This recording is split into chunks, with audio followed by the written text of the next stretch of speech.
अस्सलाम वालेकुम फ्रेंड्स, आज की इस वीडियो में आपको बताऊंगा कि हम इस तरह का 3D लोगो किस तरह डिज़ाइन कर सकते हैं। उसके लिए हमें पिक्सआर्ट एप्लीकेशन और पिक्सेल लैब एप्लीकेशन और फ़ॉन्ट हमें आरफैलिक फेदर की ज़रूरत है, जिसका लिंक मैं डिस्क्रिप्शन में डाल दूँगा।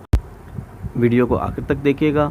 हमारे चैनल को सब्सक्राइब करके बेल आइकन के बटन को क्लिक कर दें ताकि आने वाली लेटेस्ट वीडियो आप तक पहुँच सके।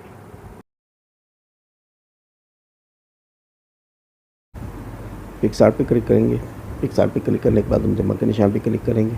जैसे हमें अपना फ़ोटो ऐड करना है जिसका बैकग्राउंड हमने इरेज करना है। गैलरी में आने के बाद हमने फ़ोटो सेलेक्ट किया जिसका हमने बैकग्राउंड इरेज करना है। फ़ोटो सेलेक्ट हुआ। फ़ोटो सेलेक्ट होने के बाद अब हम आएंगे कटर के निशान पर, जहाँ पे कैंची बनी हुई है। कटर के निशान पे क्लिक करेंगे ताकि इस फ़ोटो का हम बैकग्राउंड इरेज कर सकें। कटर पे क्लिक किया। यहाँ पे पर्सन पे क्लिक करेंगे। पर्सन पे क्लिक करने का ये फ़ायदा है कि ऑटो सेलेक्ट हो जाता है, बैकग्राउंड ऑटो रिमूव हो जाएगा। इसमें मुख्तलिफ ऑप्शंस हैं, इसमें आप मैनुअली भी बैकग्राउंड इरेज कर सकते हैं। ये हमारा बैकग्राउंड इरेज हो गया। अब हमने इसको स्केच में तब्दील करना है। स्केच में तब्दील करने के लिए अब हम क्लिक करेंगे इफेक्ट्स पर। इफेक्ट्स पर क्लिक किया, उसके बाद हम आर्टिस्टिक पे में रहते हुए स्केचर 1 पर क्लिक करेंगे। जैसे स्केचर 1 पर क्लिक करेंगे तो हमारे स्केच में कन्वर्ट हो जाएगा। स्केच में कन्वर्ट होने के बाद अगला मरहला हमारा यह है कि हम इसको सेव करेंगे। सेव करने के लिए राइट कॉर्नर पर राइट के निशान पर क्लिक करेंगे। सेव किया, फाइल को हम सेव कर लेंगे और फाइल हमारी महफूज हो जाएगी। पिक्सेल लैब ओपन करेंगे। पिक्सेल लैब ओपन करने के बाद जो टेक्स्ट आएगा इसको हम डिलीट कर देंगे। डिलीट करने के बाद जमा के निशान पे क्लिक कर दे। फ़ोटो ऐड करेंगे जो हमने पिक्सआर्ट में इसका बैकग्राउंड रिमूव किया था।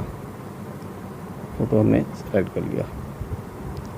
फ़ोटो सेलेक्ट करने के बाद हम इसको थोड़ा सा क्रॉप कर लेंगे सर्कल शेप में। सर्कल शेप पे क्लिक करने के बाद इसके बाद हम जाएंगे सेटिंग में। सेटिंग में जाने के बाद हम स्ट्रोक पे क्लिक करेंगे। स्ट्रोक पे क्लिक करने के बाद इसकी थोड़ा सा स्ट्रोक विड्थ बढ़ा देंगे।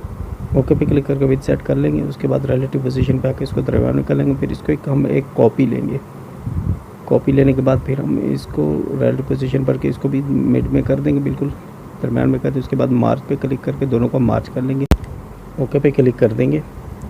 ओके पे क्लिक करने के बाद फिर हम इरेज कलर पर आ जाएंगे। इरेज कलर पर जैसे हम क्लिक करेंगे बैकग्राउंड इरेज हो जाएगा। तो हमें इसकी स्मूथ एज वगैरह सारा कुछ सेट करने के बाद फिर हम कलर पे आ जाएंगे। कलर पे इसको हम वाइट कलर दे देंगे। कलर देने के बाद फिर हम जमा के निशान पर क्लिक करेंगे। शेप पे आएंगे। शेप पे आकर हम रेक्टेंगल सेलेक्ट कर देंगे। रेक्टेंगल सेलेक्ट करने के बाद हम इसका कलर ब्लैक करके इसको फुल साइज़ कर देंगे। बिल्कुल फुल साइज़ करने के बाद हम ओके पे करेंगे। उसके बाद सेंड टू बैक कर देंगे। बैकग्राउंड पे चले जाकर ब्लैक कर, फिर हम दोनों को लॉक कर देंगे। लॉक करने के बाद फिर हम शेप सेलेक्ट करेंगे। यहाँ पे सर्कल लेंगे। सर्कल लेने के बाद इसके गिर्द हम दायरा बनाएंगे। जिस तरह मैंने स्टेप को फॉलो किया, अभी इस स्टेप को फॉलो करके इस तरह का सर्कल बना लेंगे। ओके पे करेंगे। फिर हम टेक्स्ट पे क्लिक करेंगे। टेक्स्ट पे क्लिक करने के बाद हम यहाँ पे नाम देंगे, कोई भी नाम जो आप देना चाह रहे हैं। यहाँ पे मैं दे देता हूँ उवैस खान। उवैस खान सेलेक्ट करने के बाद हम इसको बिल्कुल सेट कर देंगे जहाँ पे हमने इसको एडजस्ट करना है। एडजस्ट करने के बाद फिर हम फ़ॉन्ट पे क्लिक करेंगे। फ़ॉन्ट पे क्लिक करने के बाद माई फ़ॉन्ट्स पे आएंगे। यहाँ पर आरफैलिक फेदर वाला फ़ॉन्ट सेलेक्ट कर देंगे। इसका लिंक मैं इंशाल्लाह डिस्क्रिप्शन में भी दे दूँगा। उसके बाद हम कलर में आएंगे। कलर में आने के बाद इसको हम कलर ब्लैक दे देंगे। ओके पे क्लिक करेंगे। उसके बाद हम स्ट्रोक पर जाएंगे। स्ट्रोक पर जाने के बाद इसको हम वाइट कलर देके स्ट्रोक विद इसकी 15 कर देंगे। इसके बाद हम ऑब्जेक्ट पे क्लिक करके इन चारों को मार्च कर देंगे। चारों को सेलेक्ट करने के बाद मार्च करेंगे। ओके पे क्लिक करेंगे। उसके बाद इरेज कलर पर क्लिक करके इसका कलर इरेज कर देंगे। टॉलरेंस का 70 कर देंगे। ओके पे क्लिक करेंगे। जमा के निशान पर क्लिक करेंगे। उसके बाद शेप सेलेक्ट करेंगे। शेप सेलेक्ट करने के बाद रेक्टेंगल को सेलेक्ट करेंगे। इसका कलर ब्लैक करके हम इसका साइज बिल्कुल छोटा करके कहीं भी जाकर इसको छोड़ देंगे। उसके बाद इन दोनों को मार्च कर देंगे। ओके पे क्लिक करेंगे। इसके बाद हम टेक्सचर में जाएंगे। इमेज को सिलेक्ट करेंगे और इसको सेट कर देंगे। टेक्सचर सेट करने के बाद फिर हम एम्बोस पर क्लिक करेंगे। एम्बोस पर क्लिक करके फिर हम इस पर जो भी सेटिंग वगैरह उसकी हम चेंज कर देंगे। इंटेंसिटी, एम्बिएंट लाइट, इसको मैंने जिस तरह सेट किया आप इस तरह सेट कर सकते हैं या अपनी मर्ज़ी के मुताबिक जो भी आपको अच्छा लगे उस तरह आप सेट कर लें। ओके पे क्लिक करेंगे। जमा के निशान पर क्लिक करके हम प्रॉम्प्ट गैलरी में जाएंगे, इमेज सेलेक्ट करेंगे। इमेज हमने सेलेक्ट कर लिया और इसको इतना फैला देंगे जितना हमने सर्कल वगैरह बनाया हुआ है, जहाँ पर नाम वगैरह लगा हुआ है उस हिस्से पर सिर्फ हम इसको फैला देंगे। फिर इसको हम सेंड टू बैक कर देंगे। सेंड टू बैक करने के बाद फिर इसका हम कलर वगैरह चेंज कर देंगे, इसकी सिचुएशन वगैरह, ब्राइटनेस वगैरह, कंट्रास्ट वगैरह इसका हम सेट कर देंगे। ये जो हमने अभी प्रॉम्प्ट गैलरी से सेलेक्ट किया, इसको बैकग्राउंड पे जो रखा उसकी सेटिंग चेंज हो रही है। उसके बाद इसको हम हाइड कर देंगे, ब्लॉक कर देंगे। उसके बाद हम एम्बॉस पे क्लिक करेंगे।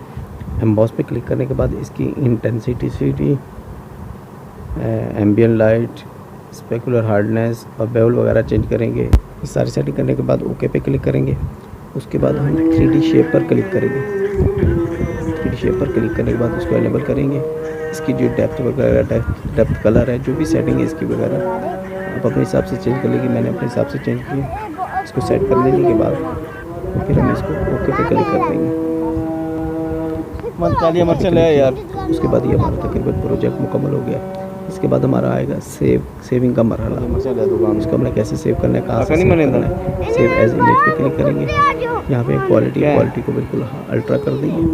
अल्ट्रा क्लिक करने के बाद सेव गैलरी कर देंगे, सेव टू गैलरी। ये हमारा प्रोजेक्ट सेव हो गया और इस तरह का हमारा प्रोजेक्ट तैयार हो गया है। आप भी इस तरह का अपना प्रोजेक्ट तैयार कर सकते हैं। वीडियो पसंद आए तो लाइक, शेयर और सब्सक्राइब ज़रूर करें।